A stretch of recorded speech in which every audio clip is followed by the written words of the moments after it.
All right, and welcome to another webinar with the Utah Veteran Business Resource Center. I'm very excited to have Becky back, and we have some amazing guests. And just want to share with you before we bring them on, Veteran Social 2026 returns virtually on 9 and 10 September, and tickets are now available, free access at 26.veteransocialsummit.com. This is going to be a tremendous event, Becky. We are bringing together 35 very impactful speakers from the veteran community, the military influencer community, and just some thought leaders in this arena. So excited, and thank you very much also to the Utah Veteran Business Resource Center for being one of our sponsors for not only these webinars, but also for the Veteran Social 26. Yeah, I'm excited. I think this is going to be a powerful year, not just for the Veteran Social, but for those that come and participate. I know that we're seeing the tickets start going for that, and we've got our local conference coming up in May as well for our veteran-owned business conference. And I think we've got some big things coming for veteran businesses this year, military businesses. Yeah, 100%. Is that on 8 May? Yeah, it's on the 8th of May. And where do we go to register for that event? You can go to our website. It's just on I'll drop it in the chat, but it's utahvbrc.org. And you can click on our events and find the information there. But if you're in Utah on the 8th of May, we'd love to have you come to the conference in Taylorsville, Salt Lake area. Well, tell us about what are we doing here today? Who are we talking to? I'm really, I don't want to let the cat out of the bag, but I think we already have. But who are we talking to? Yeah, so we're really excited to bring on Jennifer Powell and Susan Thomas, who are both phenomenal women that everyone should know if you have a product. And we are bringing in we're bringing in Walmart. So we're actually getting ready to host one of their Road to Open calls here in Salt Lake City. We're one of 8 cities. They're going to talk about it a lot better than I can, but we're going to talk a little bit about what it takes to apply for those things, what kinds of things they're looking for, what your questions are. Please bring them up if you have questions and what it takes. It's not that you have to scale to be in every store nationwide. You can scale to be on walmart.com to sell your products there. So we're going to be joined by Jennifer Powell, who's the manager of market development and sourcing. That's Susan's title. Sorry. Jennifer Powell is a senior manager of public affairs for Walmart. We have Susan Thomas, who's the manager for market development and sourcing. And we're also joined by Jim Herron, who's the director of the Salt Lake Small Business Development Center. They're partnering with us to help bring this Road to Open call to fruition. And we're really excited to see the applications. They've been coming in. Jennifer, welcome. I know we'll be joined shortly by Susan as soon as the firewall decides to agree to participate with her. But I want to welcome both you and Jim here. We'll welcome Susan on, and thank you for taking the time to have this conversation with us today. And Jim, I wanted to ask, because I want to give Jennifer some time to really dive in on everything that she's got coming. But I would love to get your perspective on how you see this impacting Salt Lake in this area. This is the first time we're able to bring Walmart here for this event. Yeah, I think this will be, a very good opportunity, for our businesses, ones that are ready to jump into this. I think it'll be a very good and very rare opportunity for them. And so we're getting the word out. Hopefully we're getting some applications going in. We'll also be spreading it through our SBDC network in Utah to pick up some of the rural areas that may have businesses that are ready to jump in on this opportunity. Yeah, it's going to be, hopefully, with the ways that we've been able to be prepared by Walmart, we're able to help business advise some folks on getting them ready for years to come. So Jennifer, we're planning on sending a whole lot of people your way. Would love to, Jennifer, open the floor to you and have you give a little bit of background on you. How did you end up where you're at, and what are you guys looking forward to with this Road to Open Call?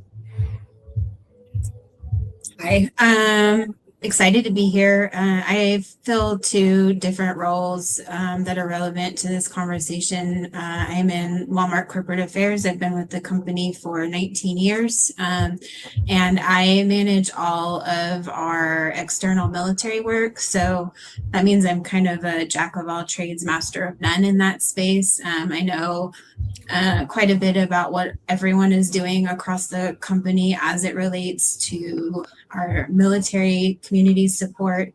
And then I also support our U.S. manufacturing from a reputational standpoint. So I work with Mark Espinoza, who's the one that spearheads the Road to Open Call. And we work with Susan's team when she gets on here. Their team is the one that will actually be talking to the individual entrepreneurs on site at each of the Road to Open Calls. And the Road to Open Call is part of our U.S. manufacturing commitment. We've committed $350 billion to sourcing American-made products. And the Open Call event has been going on for years. And as something that's been happening for such a long time, we started to look for new ways to source people to participate in Open Call. And the Road to Open Call is the way to do that. This is our third year doing it. And we have 7 stops. There were 8. We just had our first one in LA last week. We have one in New Orleans this week. We have one in Dallas in May with the Institute of Veterans and Military Families, so IVMF, who a lot of you are probably also familiar with. Then we have one in Orlando. We have one in Indianapolis. We have one in Atlanta. And I've gone blank. Let me pull up my list. Baltimore. And I can just... Oh, Baltimore. So the entire list is Los Angeles, New Orleans, Dallas, Orlando, Baltimore, Indianapolis, Salt Lake City, and then Atlanta. Oh, there's Susan. Yeah, welcome, Susan. And at each of those stops will be hosted by a specific organization, but any entrepreneur from that city or from wherever that's close to there is encouraged to apply. And in their 30-minute pitch meeting, they'll pitch their product, and then someone like Susan will be sitting in that meeting and they'll react to that pitch. And everyone obviously wants the fast pass, which means that you are automatically qualified to go to Open Call. But I think the real beneficial part of those meetings is the reaction. And Susan, do you want to talk a little bit more about the actual pitch meeting, because your team is the one that actually will provide the feedback, so you can kind of talk through what you're looking for and what you'll be willing and able to talk about post pitch. Yeah. So we are a team of 4. We are supplier discovery and development for Walmart. Each one of us covers an area of the company, whether it's food or consumables or our GM group. And then we have a director who kind of oversees all of us and kind of backs up the food business, because it is our largest business, especially here in the United States. We look for a lot of things when we're going into these meetings. We look for, first and foremost, a supplier who's ready, who's scaled, who's got their stuff going in the right direction. They've already, had some experience possibly with retail, but possibly just have been online. We're looking for suppliers that are wanting to scale and grow. All of our suppliers, we want to grow. While you may only come in a small group of stores, we definitely want to see you grow as a component of your relationship with Walmart. And then we also are looking for certain things, certain categories that are strategic in our overall scope of what we're looking for Made in the United States.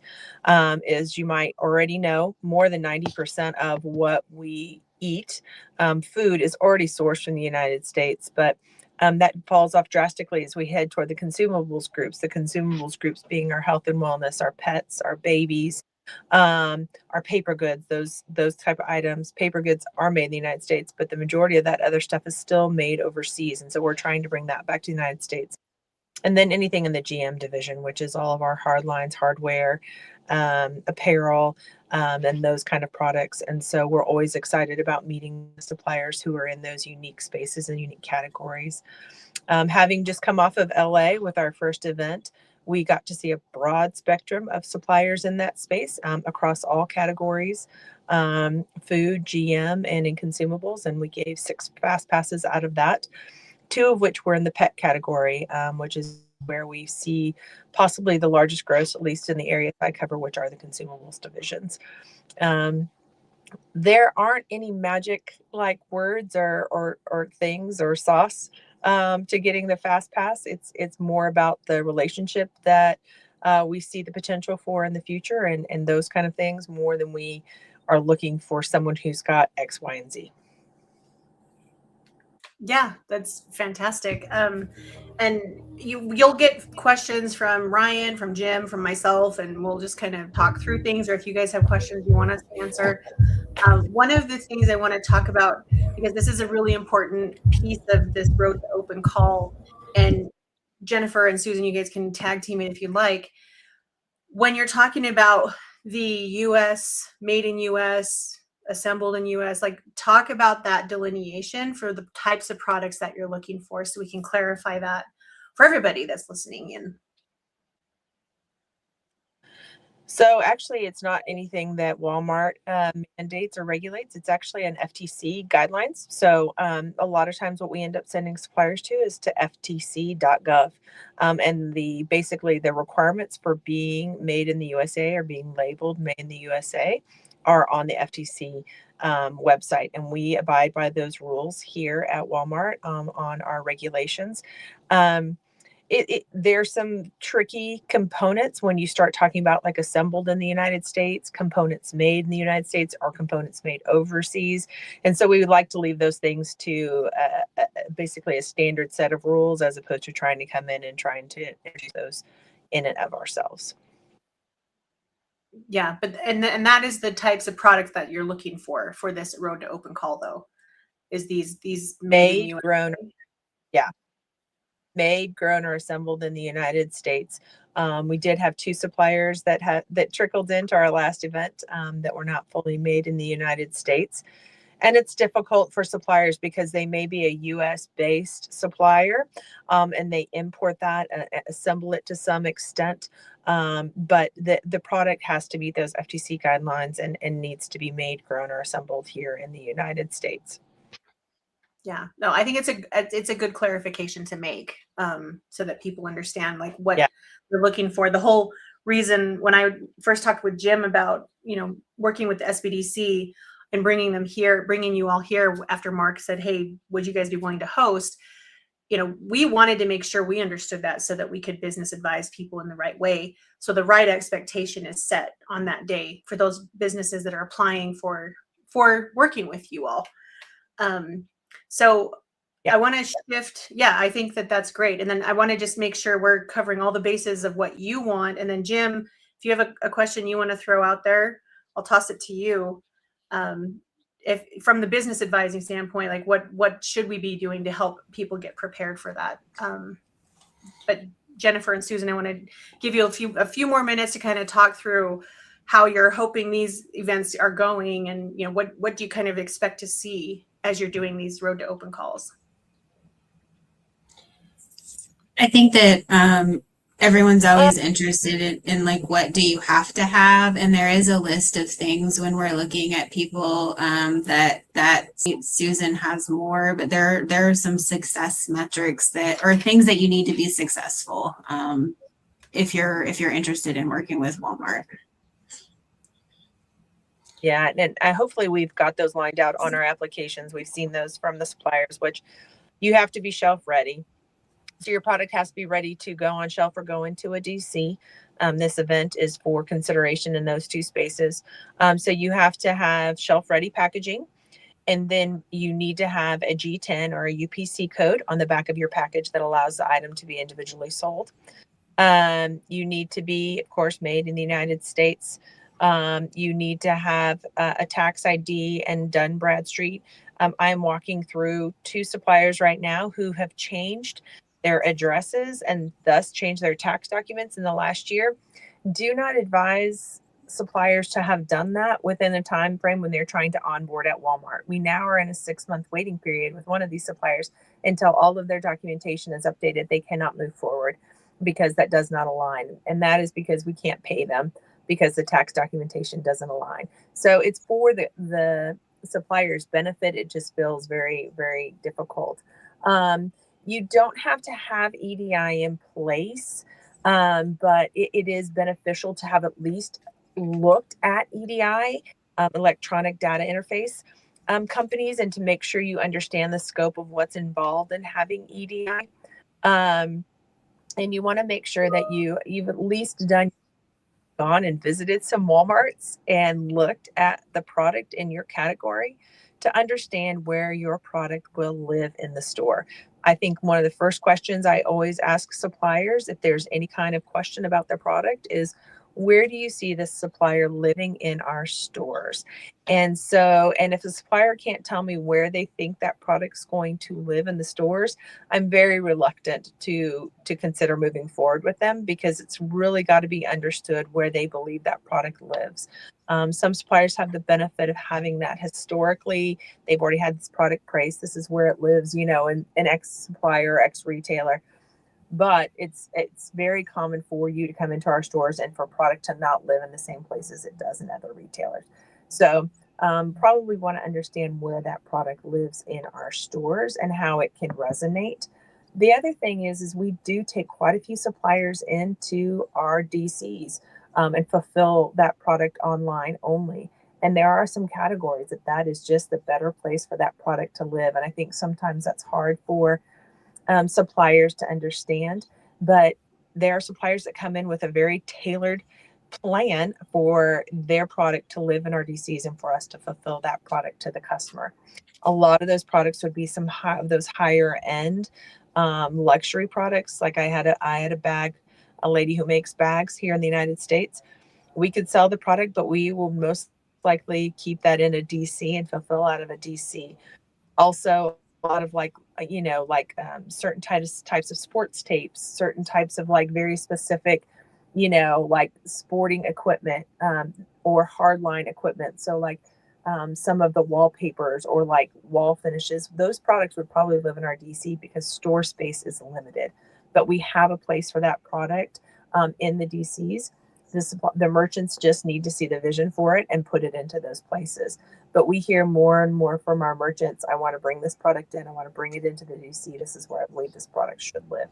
So I really want to have an understanding from those suppliers as they are looking at their product, that they understand where it's got to live at Walmart. Yes, we have 145,000 products in a standard Walmart, but we really don't have anything in a Walmart.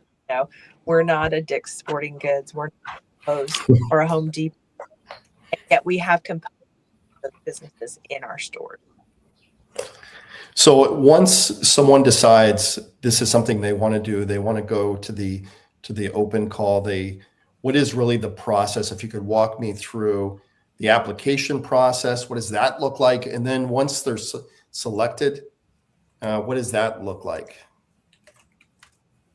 So this is a two-step process. So Road to Open Call, you'll complete the online application that we have for Road to Open Call for the event that you want to attend.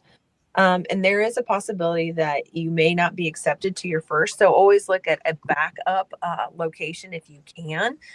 We've had suppliers who, one event was stacked with 35 excellent suppliers who've scaled and grown. And so we've, not accepted them at that event, but the next event they applied to, we were able to get them in.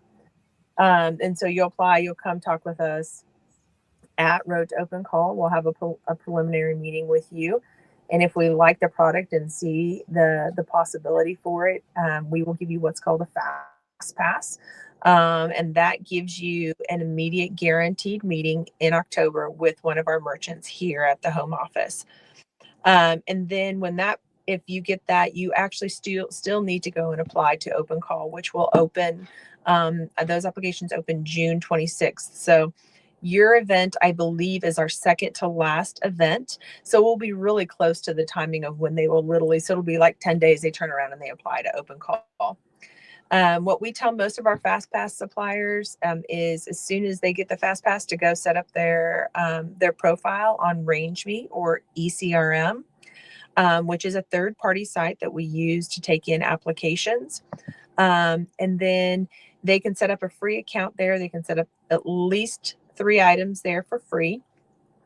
And so if they have an assortment of products they want to submit, if they have, for instance, a body care, a body wash, a shampoo, and a conditioner, but they have multiple iterations of shampoo, conditioner, and, body wash, just put one of each. It's understood that if you are submitting an item, a conditioner, you have multiple conditioners, you can submit, you can show the entire conditioner line.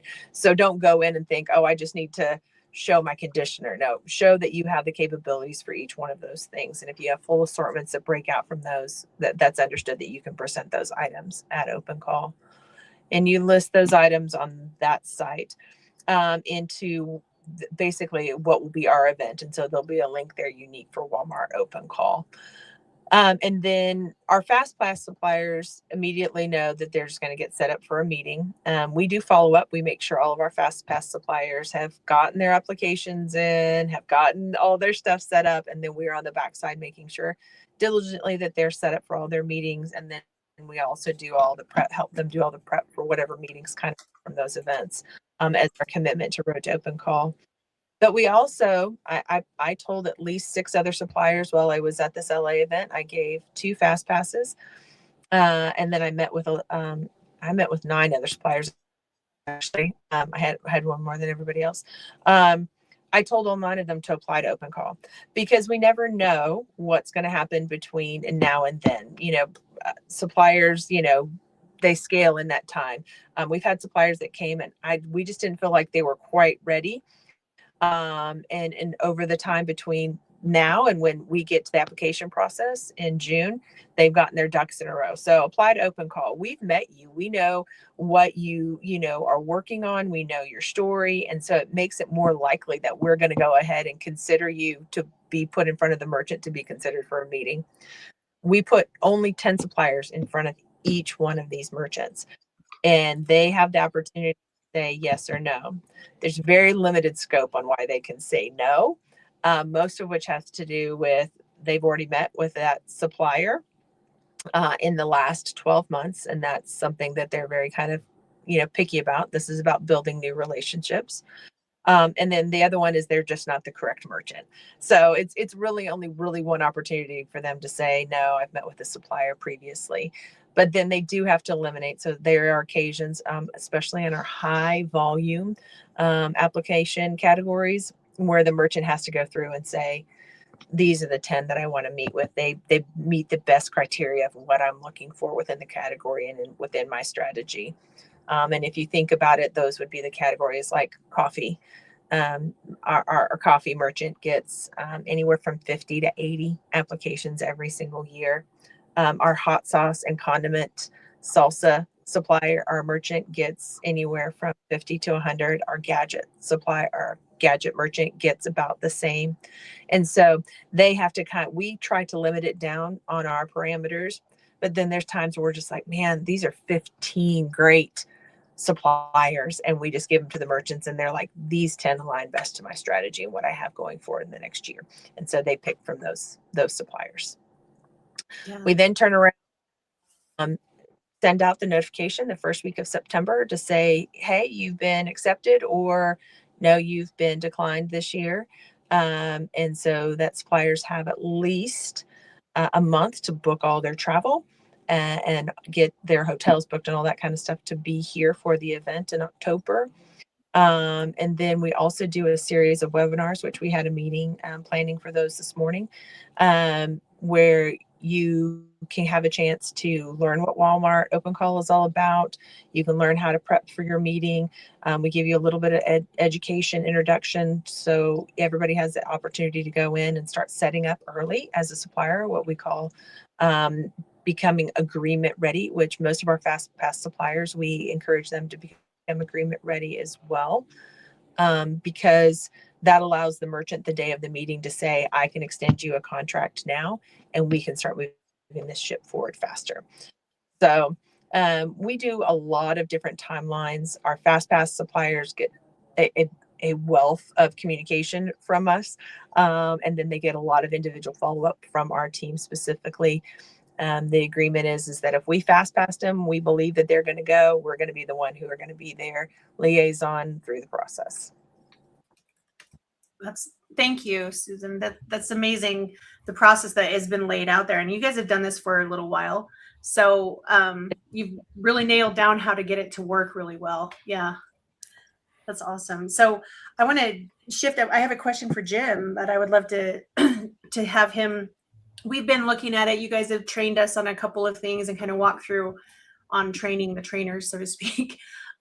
Jim, from your perspective, how beneficial is it for someone to tap into their local small business development center, or somebody like a VBOC that they may not have a VBRC locally, to help them prepare for pitching their business to Road to Open Call? What's the benefit that they could gain from working with a small business development center?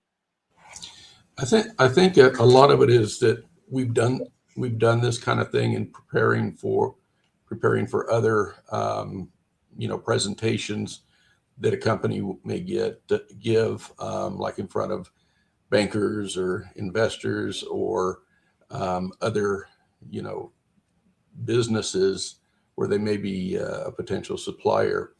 Well, I did have a question for you. Is it when the businesses come and are presenting to you, what do you see to be the most deficiencies in the presentations and their preparation? What could we do to help them with that? I would say know their story, why of the product, know why the product is going to be an item that the suppliers or the merchant's going to want to put onto the shelf. We always tell people, for your product to go on the shelf, something else has to come off. And so if it's a Me Too item, it really needs to be a resonating reason why it needs to be on the shelf in addition to, or it's really truly filling a white space, something we don't have in our stores currently. I would tell them to really focus in on those things. I think understanding what their growth in their manufacturing looks like. So merchants really like it when a supplier has already got a plan for what the next few years looks like. So right now, we're working on a barbecue sauce, but we have a thought process for a condiment line or something else further down the line. So they can kind of see the vision and the scope of what, the supplier has in mind, that they have a plan to be in business and grow. And then make sure that they really understand their social and how they're developing their social. I know that kind of sounds a little bit different, but how are the customers going to know that they can go now find it at Walmart? We launch hundreds of thousands of products in a given year between .com and the stores. And so how are the customers going to know how to find the product at Walmart? So what's your social plan, marketing plan for, letting customers know that they can now go find it at Walmart? Fantastic. Okay. And and Susan, I listen more to the feedback that I hear other people say over and over again, like what they did right and wrong. And I think one of the biggest things is know how many stores you can go in, know what your capacity is, because the ones that I've heard be successful, one of the ones that I'm working with this year, they're like, I just want this state, only this state. That's where I want to start. I know I have an audience there and I know I'm capable of producing the product. So go in and be honest. You can get 40 or 400 or 4,000 stores, but if you're really transparent and you understand what your capabilities are and you go in with that in mind, that the merchants seem to be more willing to work with you, and you don't end up the phrase I was going to say wasn't work appropriate. You don't end up with putting the cart before the horse. There we go. Sorry. My mind went blank. I could only think of the one I couldn't say. You could say it. We won't hold it against you. No, that's a really good point, because that's the whole reason why we wanted to do this webinar, so that we could really set the expectation for people, really, and have them know what to expect when they show up, because it's so hard when I'm sure you guys have seen it multiple times where someone shows up and they think they're ready to scale, but they're not, or they overextend their capacity and then they can't keep up with it. I used to work in manufacturing in a facility where we did cut and sew manufacturing. And so knowing what your capabilities are and what your constraints are really important for that, and being really honest with yourself about it. Like, you can tell whatever story you want to everybody else around you, but you have to understand yourself, like where your constraints are and where that lies.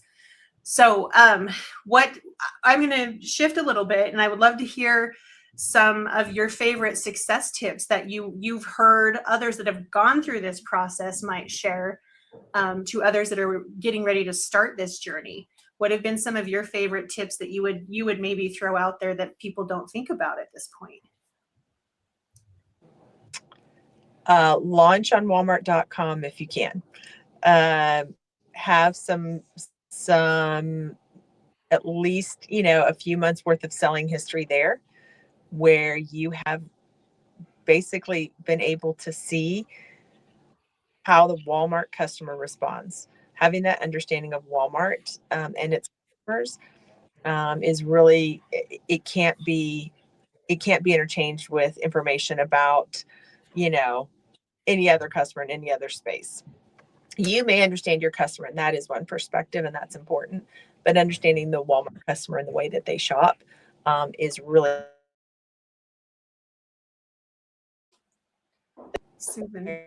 Walmart currently, our shopper penetration, our household penetration is closing in on 75%. So 75% of households shop with Walmart on a given month.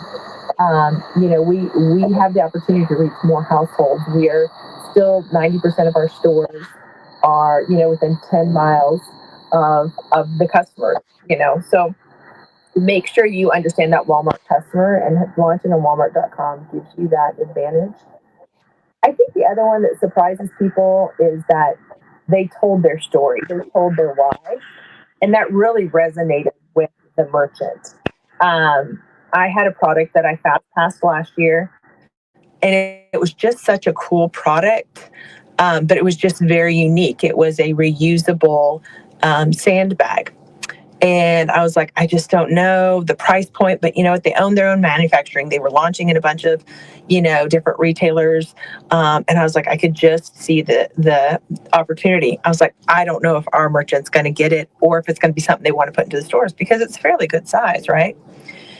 And I stood outside his meeting, and he came out, and she golden ticketed him. And I was like, what in the world? And so he walked away to do some pictures, and I said, hey, Demi, I was like, why did you fast pass this supplier? She's like, because he talked about the fact about that households could reuse this product when there were emergencies and they couldn't get to other supplies. She goes, I lived through Hurricane Harvey.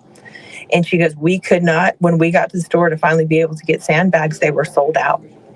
And she goes, and so we tried to do everything we could to stop water intrusion into our home, but there were just certain places we couldn't do it. And if you can have these and you can have them in your home, she goes, it will change, the safety for you and for your family. And she goes, and I just don't think that you can, replace that security. And she goes, he just got the right merchant on the right day. And I was like, yes. So it's having that right, mindset going in of, this is why we created this product. This product is important because, and it will just resonate with the merchant. And I think that surprises people sometimes. And Susan said it earlier, but I've heard so many people that have been successful talk about going into the Walmart stores, understand where you're going to be on the shelves. And not only that, but what markets are right. Like one of our suppliers had a slightly more She researched where the Walmarts, where she thought her price point would work. Like there's not just where you are in the stores, but where in the country are you going to sell well? And like the one company, we want this state, so go walk the stores. Fire department coffee, the first time they interacted with Mark was walking a store in Chicago. And they knew, right? They knew where they wanted to be on the shelves. They knew what the competitors look like. So, don't be afraid to go into a Walmart store and walk around and see where you actually see your product. And understand who else is on the shelves. Because like Susan said, if your product goes on, something else is coming off, unless you've invented something new that we've never heard of before. Yeah, I know in Utah, we have Black Rifle coffee in our Walmart stores. They're a staple here as well. So it's fun to see those things take place because they're also veteran owned as well. And really, that's something that Jim and I talk a lot with people. And Ryan, you've done this too. When you've done some consulting with people, we talk a lot about you have to understand your customer.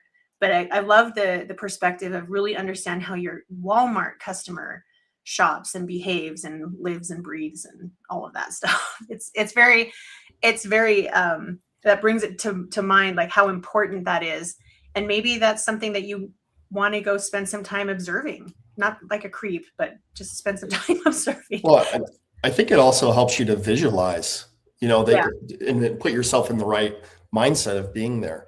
One thing I kind of said, moving away from this a little bit, but I was also wondering what does it look like the day of open call? What is it going to look like in Salt Lake City?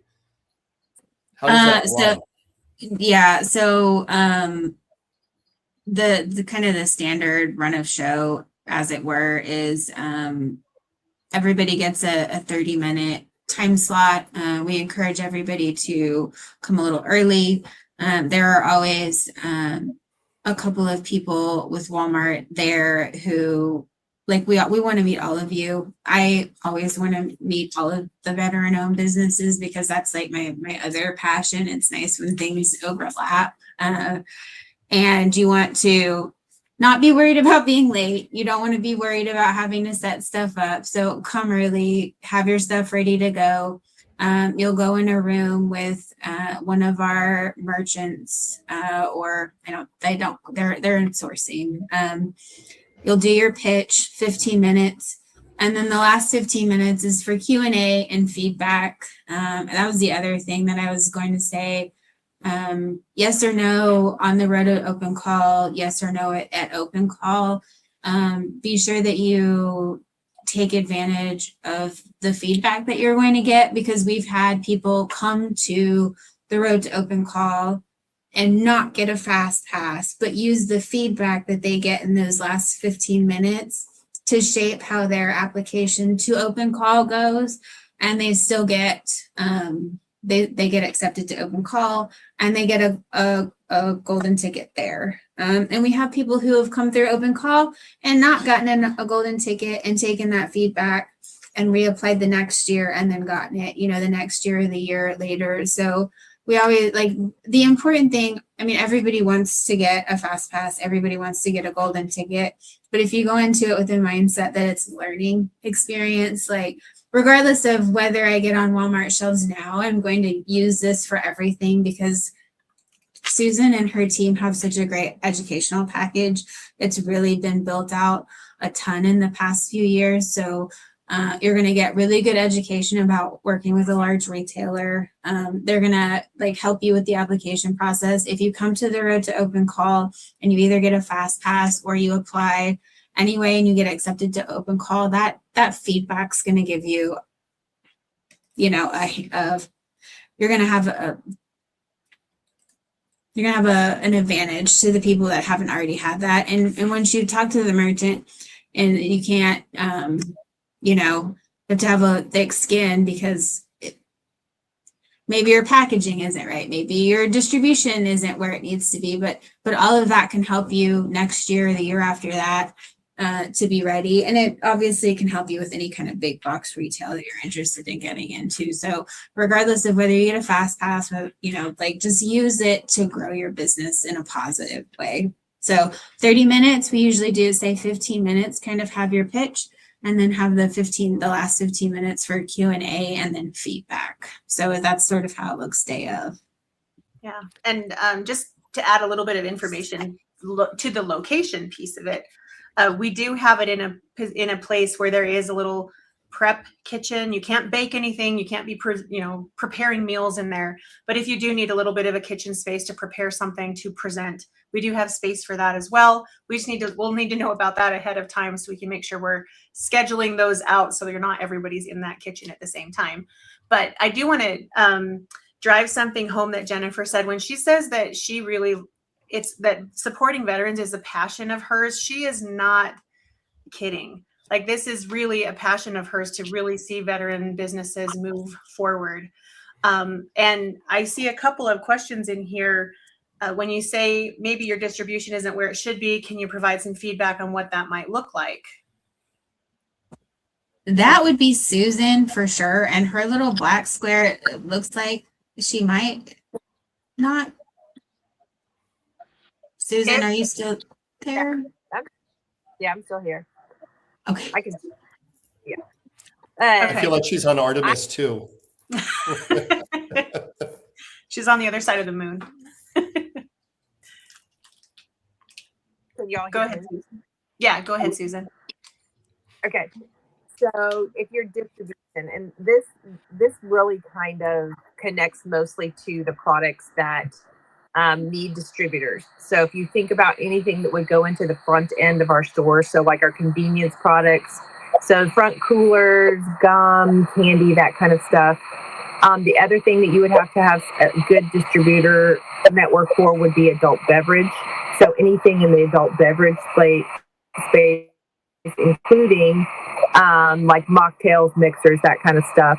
And then the other one would be like the chips and the soda aisle. You usually need to be working with a distributor.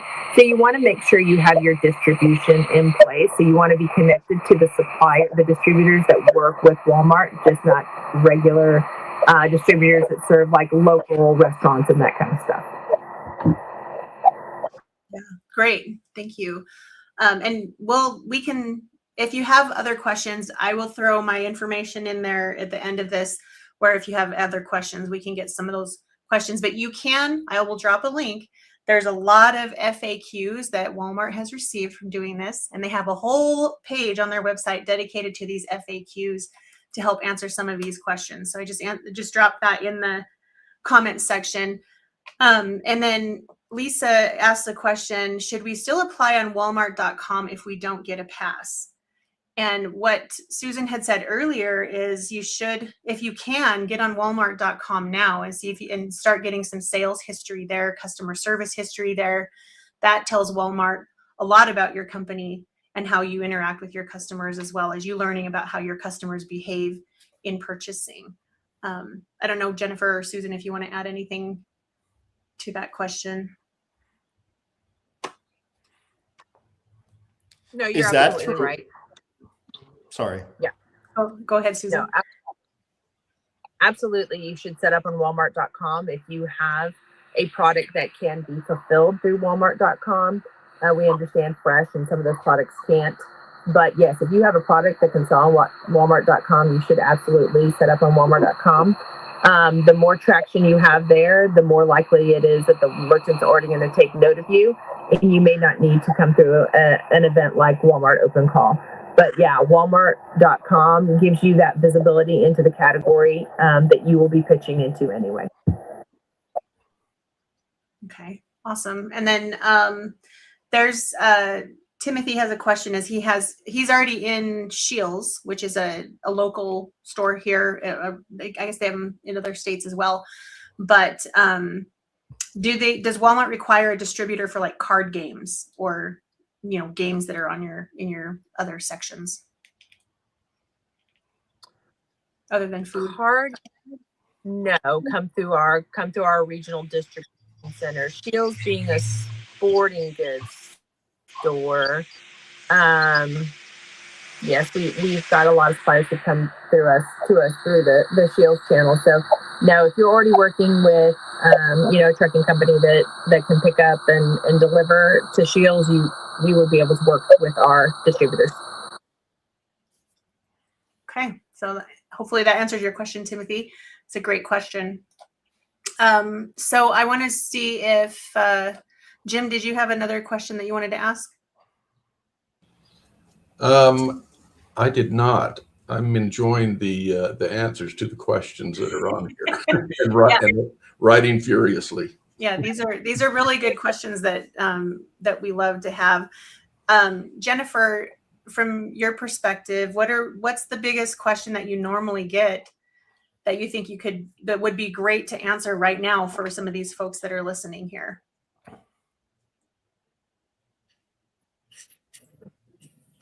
Susan gets all of the technical questions. I get more of the fun questions, which is like, what's it like when you come to open a call? And it's the most amazing day at Walmart. We have a lot of amazing days at the Walmart home office. We really do. Open call is the best day. And then I think people are really interested in the timetable of what happens. Like if I get a golden ticket at open call, how long will it take me to get my products on shelves? And Susan can probably give a much more detailed answer, but that's always complicated, right? Because people plan out their SKUs years in advance, and there's all these different things. So we have some people that come through open call and they get on shelves in a couple of months. And then we have people that it takes a year because they're of where they are in the store, or they're adjusting their package. But that's one of the things that I get asked the most is, what kind of timetable are we looking at? And it depends on what your product is. It depends on whether you're already ready to go on shelves.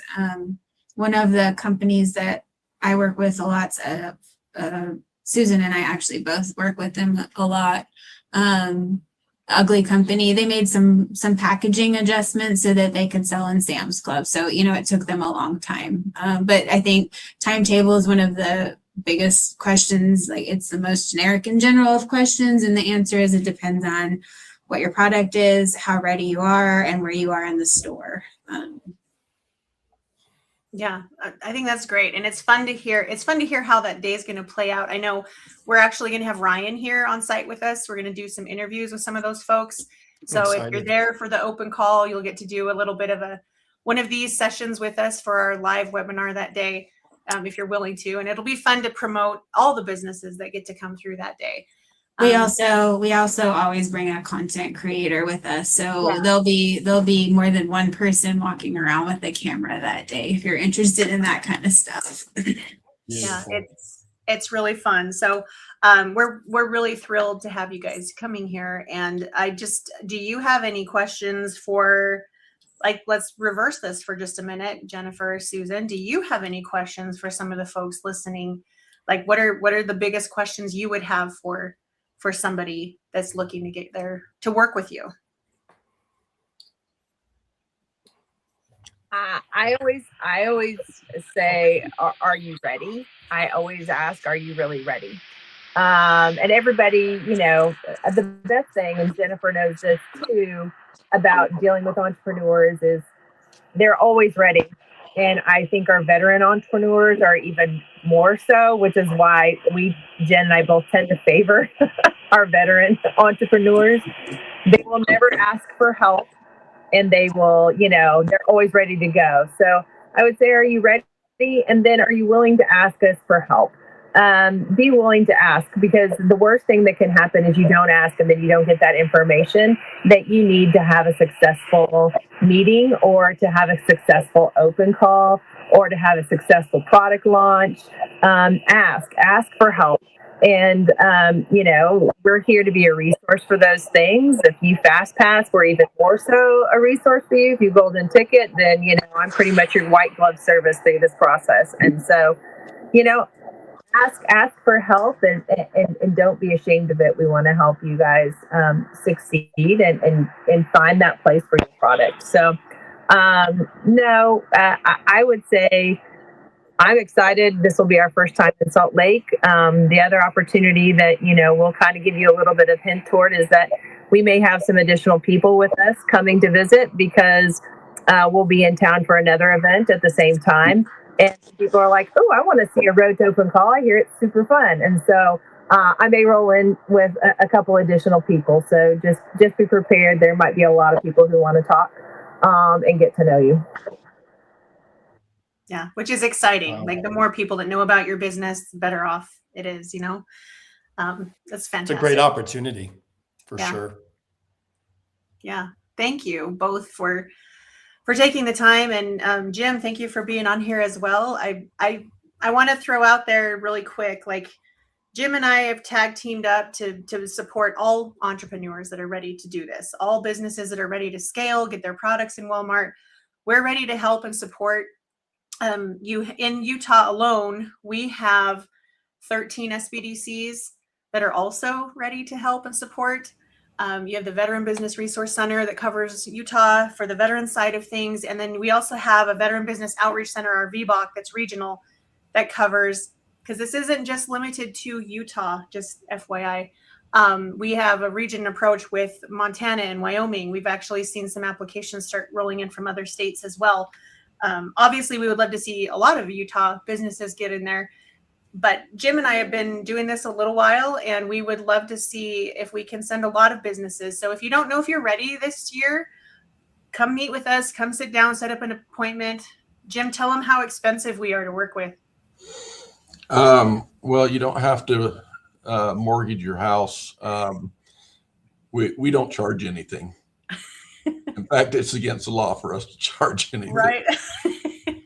Free 99. Free 99. Yes. The expertise that's there, there's multiple business advisors. They all have different strengths. We have someone on our team and Jim's very great at this. He's a recovering CFO is how he says it. But we've got a lot of people with a lot of different expertise and knowledge base that we can pull from to get you ready. So if you're not ready this year, let's get you ready for next year. And if it doesn't come to Utah, which I hope it does, next year we'll get you ready for wherever it's coming so we can get the Road to Open Call going everywhere. But thank you both for being on here, Susan and Jennifer. Thank you, Jim, for sharing your expertise as well. Ryan, did you have any last minute questions or any follow-up you want to share? No, I'm just blown away. I wish I had a product to go the Road to the Open Call. This is just fantastic information. I'm glad that our veteran community gets to have this opportunity to potentially get into Walmart. Yeah. The last thing I wanted to share, and I've heard Mark Espinoza say this, Jennifer, you mentioned him. And I spent some time talking to some of these other veterans who are working with you because I met a few of them at the Veteran Edge conference with IVMF, who is a strong partner of ours as well.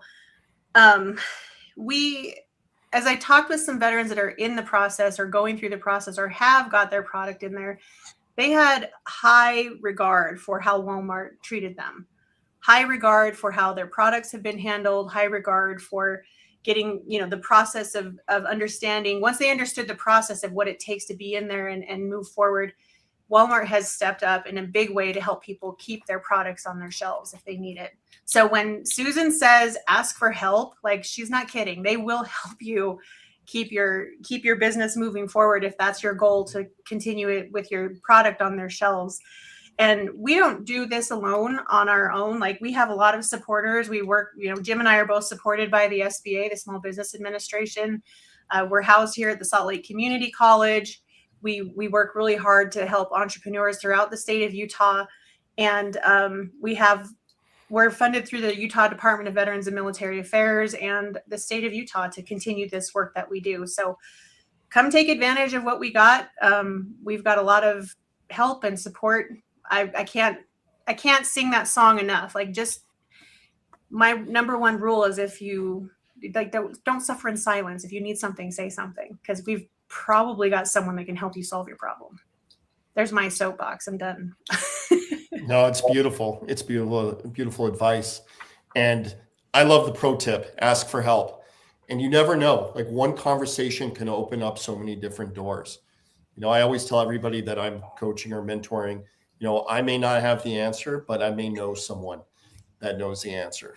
So for sure. Yeah. I'm going to give Jennifer and Susan the last line. Like, what's the last word you guys want to leave everybody with? And thank you to Walmart for being willing to spend some time with us today for this webinar. I'm going to leave and wait, Jennifer needs to tell us about her flare too. How many pieces of flare is she wearing?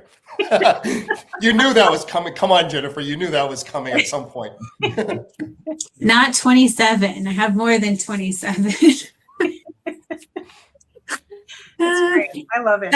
I actually would have said probably what you said. I think people have a perception of what it's like to work with Walmart, and I'm not going to tell you that that's not some people's experience. But when you come in through open call, or you have a veteran-owned business, or there is a little bit more support than a lot of people would anticipate. I can tell you the first names of all of the veteran entrepreneurs that I've worked with in the past. I know their families, all of that stuff. I think don't discount it just because it's big box.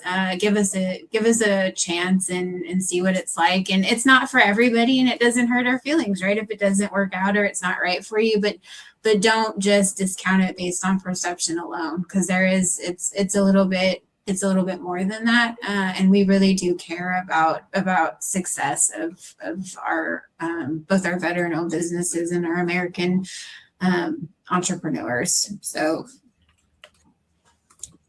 yeah, and we do have an offer from Patrice Williams in the comments that she is a 3PL. So if you need a 3PL, she's available to talk. I just threw my email in the chat, but I'd love to connect with you too as well, Patrice. But Susan, I'm going to give you time to say your last final words. Well, not your final words, but on the webinar. Nothing more to say. We've said a lot, and there's a lot to ingest there, and more to come. So take it as it comes. If you have questions, we'll be there to answer them. And we're just looking forward to coming to Utah and getting to meet with a bunch of really great businesses. Yeah. Jim, anything you want to share? Oh, you're muted.